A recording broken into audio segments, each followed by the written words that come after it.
And it was one of those moments that was like probably within, 6 months of launching, was just like, I am not going to be able to stay and stay well and create hopefully, help lead a community where they're well if I don't come back to the center. There are all kinds of metaphors for self-care, from the flight attendant reminding passengers to put on their oxygen masks before attending to someone else, to the adage, you can't pour from an empty cup. Yet even in 2023, it is difficult to make self-care a priority. Today we speak with Reverend Amy Aspey, who shares the tools in her self-care toolkit and encouragement for those of us still trying to figure out the whole self-care thing. First of all, thank you for coming in, Amy, and for being willing to share with us some of your journey into wellness and into self-care. So right now, that's a very popular thing. Everybody's trying to figure out how to make it work. You're a person that I look to as a person who has succeeded in that. So I'm excited to have a chance to talk with you today. But before we get too far down the pike, let's talk about your call to ministry. So why did you end up on the deacon track versus the elder track? Well, thank you for inviting me to participate today. And I'd also say before we get too far down this track that I'm on the journey. I don't feel like I've arrived at self-care. There are some seasons that it feels really good and others that it's like not, and it all falls apart. I don't have all the answers. I have thoughts about what's worked for me. And I hope this maybe helps someone else on their journey to just take a step. So call to ministry, I experienced a call to ministry in high school, and I didn't even know about the order of deacon until I was in seminary. So actually, the United Methodist Polity class has a little soft spot in my heart, which is where I first learned about the order of deacon. The order of deacon is still relatively new. The General Conference in 1996 voted to make that a permanent diaconate. A lot of my journey was responding to something I didn't quite know yet and just trusting that the next step would take me to the next place. So in polity class, it was like a lightning rod went off, and it was like, this is what I've been responding to for, at that point, almost a decade, and just didn't have words for. And the order of deacon, about being really a bridge, that metaphor just resonates to my core, connecting the church and the world to the church. The understanding of partnership and mutuality, and really, I don't really think like taking God somewhere, really connecting to where God is and helping people see those bridges within the community, within their own lives, just deeply resonated with me. And then the vows of deacon of word and service was how it started. And that really, I like to think of word as proclamation in the fullest sense. Preaching ministry has been important to me, but that can take so many different shapes. And so that's where it started, those two pieces. And then as compassion and justice was added later, that really was like, oh yeah. I mean, again, I was like, yep, that really speaks to me too. So yeah, I don't know that I chose deacon. I think we chose each other. And it's one of those things that like, it's just the lens by which we view the world. It's how things are connected and how we navigate. Like I navigate things. I can't not see a bridge, and I can't not approach something with those lenses of compassion and justice.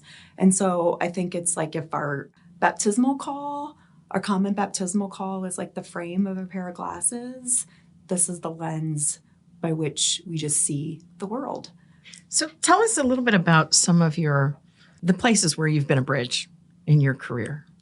Oh, it's wild. I have served in very different ministry settings, and I've served at a local church as an associate in an affluent suburb. I was there for 8 years. I served on conference staff for 4.5 years.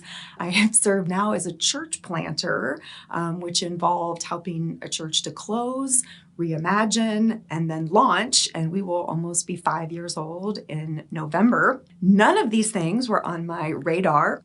And each one is where I feel the Spirit has led in that season. And it has been wild. And I've loved each place that I've been and have been fortunate that the people have also, I would say, love God and love me as we have served together.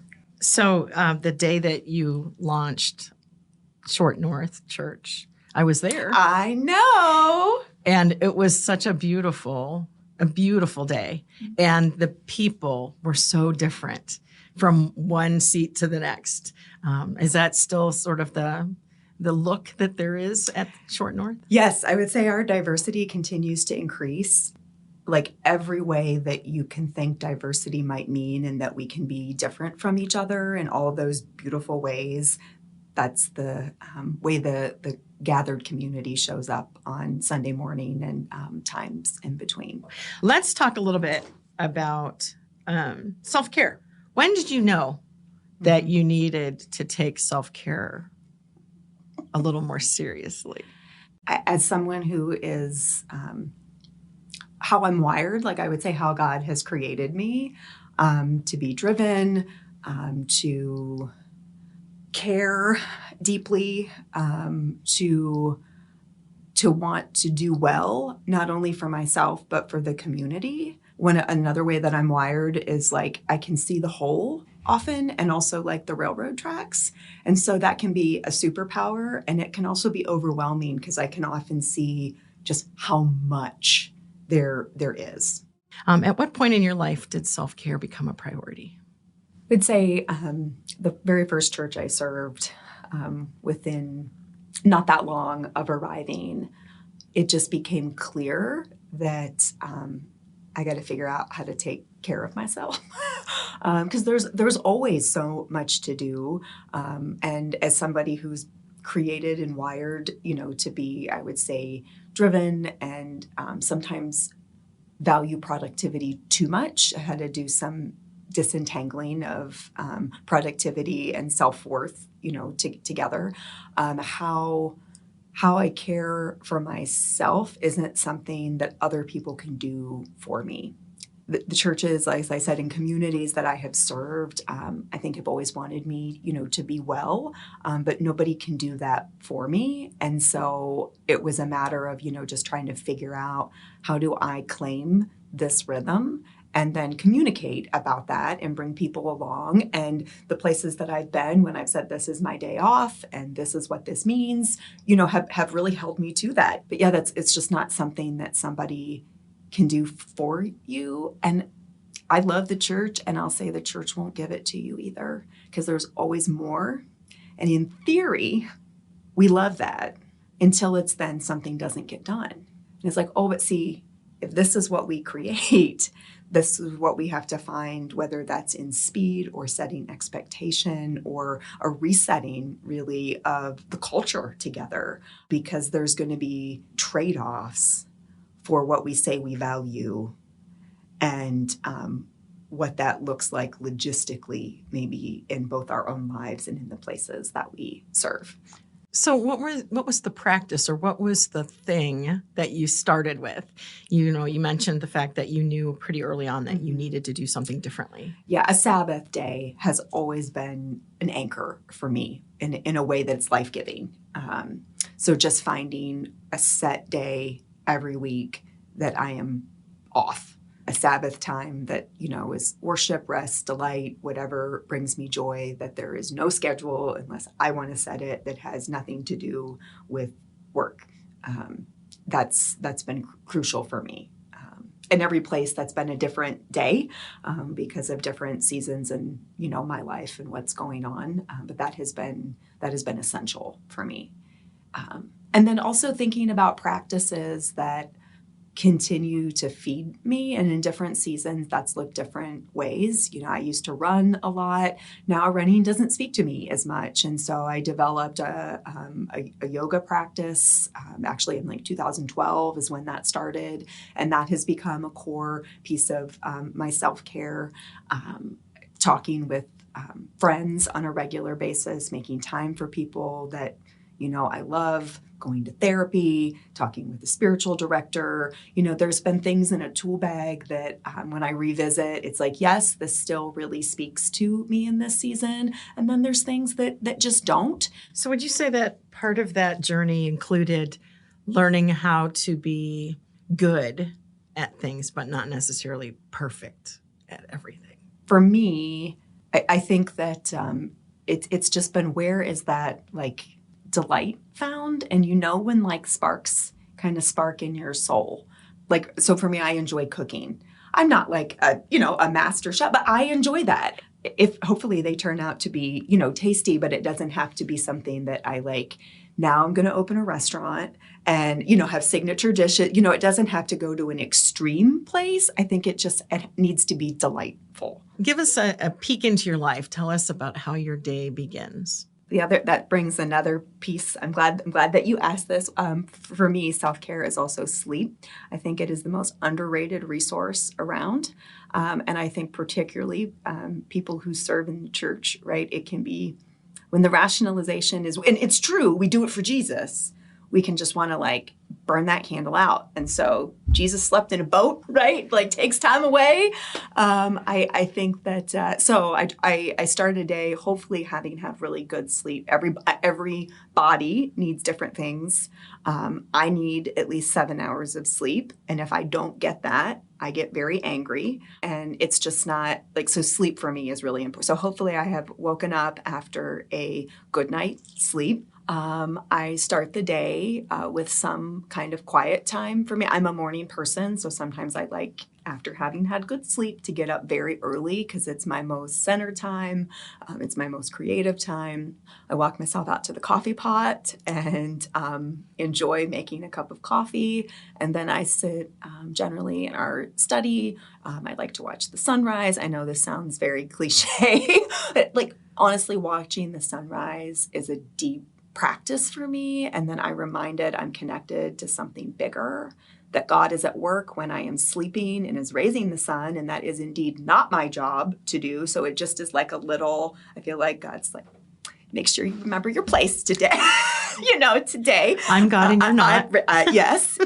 And there's something like deeply, it's just space that I can just be. And there are some seasons where that's 30 minutes and some seasons it's 5 for the day. And I've learned again to claim what you can, think about where you want to be, but claim what you can in that moment, because it starts somewhere. Well, and it doesn't have to be perfect. And it doesn't have to be perfect. So if you set in your mind that, okay, I have to do this quiet time for 30 minutes. Yeah. And if you don't get your 30 minutes in, why do it at all? Right. It has to be enough. You mentioned to me a long time ago about a book that you had read that was related to that same thing. I think it was Present Over Perfect. Mm-hmm. Did that, do you find yourself doing that in life now, that you practice being present more than you practice everything being perfect? I'm still working on that. But yeah, really valuing, I think, particularly over the last maybe even decade, yoga has really helped me with opening my eyes to the deep value of being present. I think as a minister, I've valued being present with other people. And this has learned me how to be present with myself. And that's been a very different thing when I'm not in like work mode, but when I'm in like me mode. Being on my mat has helped me take that off the mat, to notice that just wherever I may be. And that's been really helpful. So, some people would say yoga is an Eastern practice. And I know that now yoga's caught on a lot in the U.S. Does anybody ever challenge you about that? I get both challenged and nasty grams about that, or nasty in-person comments about that. Not as regularly as I used to. Yoga is a 3,000-year-old tradition, right, that was developed in the East. It's not a religion. It is an ethic and a practice of self-inquiry and liberation. And that can be complemented with any religion or no religion at all. I would say fear comes from of exploring and being curious about, just other practices. I'm a curious person by nature. And I think it's really beautiful to explore traditions that come from, so many places and be able to honor them and allow them to speak to our own lives in a way that, can be integrated. Yoga also comes from the Sanskrit word meaning to yoke, or bring together or bind and unite. And I've just said, I know how this speaks to me. And if this doesn't, speak to you, then don't do it. But I just am kind of like, what are you afraid of?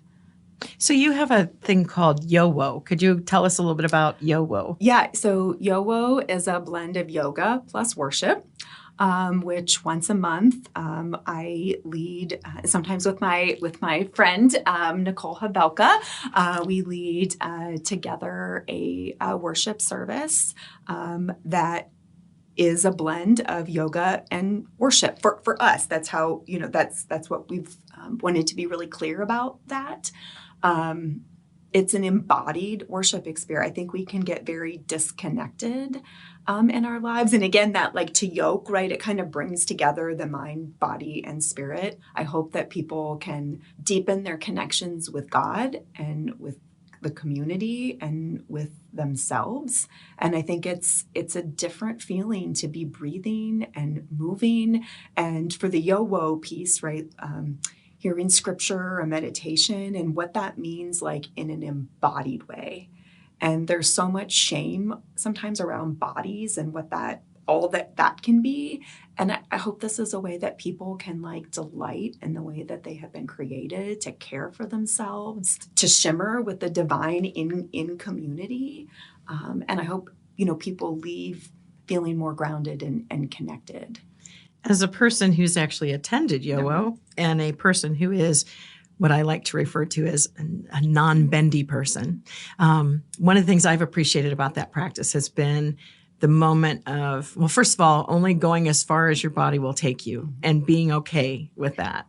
But then also hearing the scripture and being able to take a moment in the quiet to think about what that scripture means, what message am I receiving from that scripture, and then having a chance to journal.